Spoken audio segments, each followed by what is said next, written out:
Okay, so namimiligro no yung stint ng Gilas sa Jones Cup.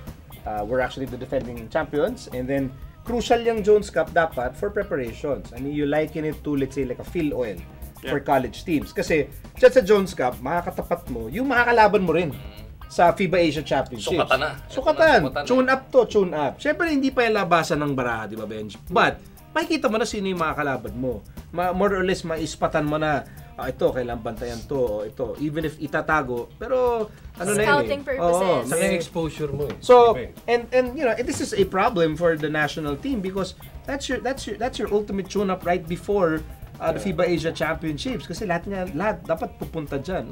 Benji, Mamamasyal naman sila, no? Meron mga ibang pupuntahan, meron mga magte-training sa ibang lugar, pero ito na yung pinaka-kadikit na no, ng FIBA Asia Championships. Kaya, yun, ang hirap din ng, hirap ng wala yun, ano? Mahirap.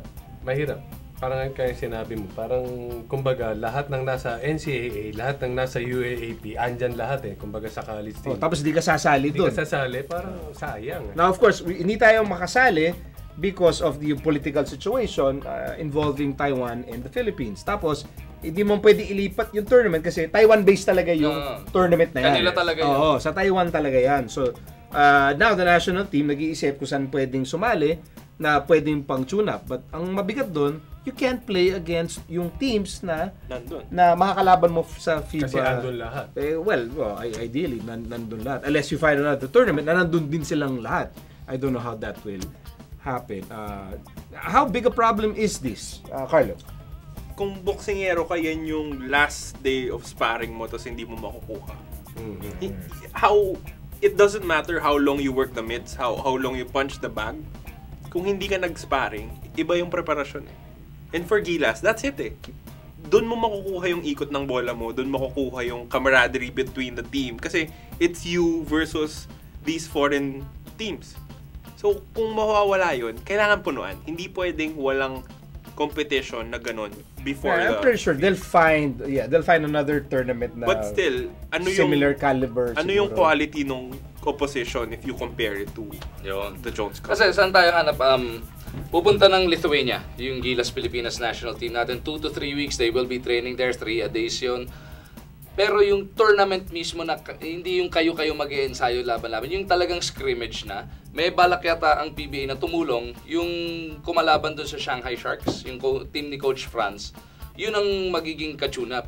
Ang problema, paano masisimulate yung 7-footers? Yung mga pinakamalalaki natin, nandito sa Gilas, si Junmar Fajardo, Marcus Douthit, Sonny Thos, yung mga mabigat mo at magaling na big man nasa Gilas, paano masisimulate yung makakalaban nating ibang mga 7-footer? Hindi daw lahat ng mabigat nasa Gilas. Si Big Bo na. Wala ko sinabing sa selection. Miyaka, si Belga, gaano kabigat na problema to for the national team? Ito nga yung gauge di ba? Kung ano yung kulang, kung ano yung kailangan i-work on, kung gaano ka layo pa yung chemistry or kung meron bang lack of such thing. Ito yung gauge. So kung wala ito, wala tayong basis. Walang starting ng scouting reports. Walang ganun. Paano tayo magpre-prepare? Nandito lahat ng kalaban. How are you gonna see it? You can't. Nagalit.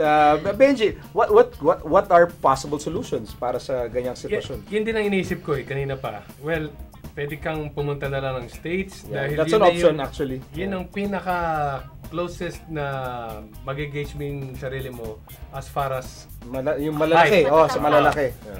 Ngayon, ang problema, iba pa rin yung laro nila.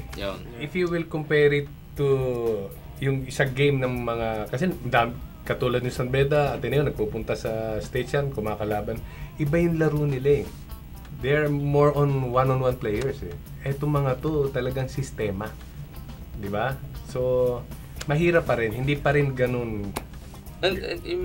Isa pa sa importante sa mga international tournament siguro, yung kung paano tawagin ng referees yung FIBA rules. At sanay tayo, PBA rules, magpunta ka States, NBA rules, or kahit yung amateur nila, iba itong 35-second shot clock pa rin ng college doon, di ba? Iba yung tawagan, iba yung game speed talaga ng FIBA game.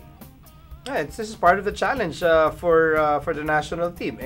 Wala namang may gusto na nangyari nga itong political turmoil between the two countries, and then wala namang may gusto na hindi tayo makapunta doon para maglaro. Pero sa akin siguro naman, nagkaroon din tayo ng problema sa, remember the incident, yung hostage sa Hong Kong, di ba?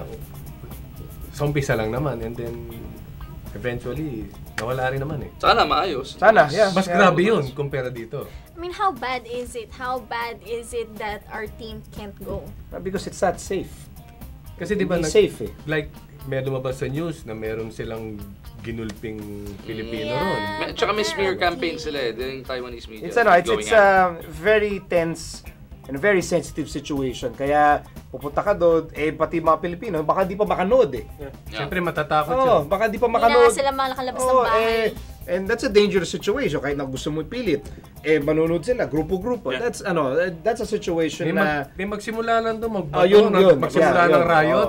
Ay, Saan ka mag-hotel kung yung ambassador natin hindi tinanggap sa hotel? Kaya, it's an unfortunate situation. Sana, I mean, we're crossing our fingers. I mean, not just for yung Gilas, but for the two countries. Yeah. Para sa mga kababayan natin na nandun, na maayos siya. And at the same time, kung hindi naman maayos, let's also hope na yung Gilas makaharap ng iba pang ways, no, for yung proper tune up at para makapaganda tayo mabuti for the FIBA Asia Championship.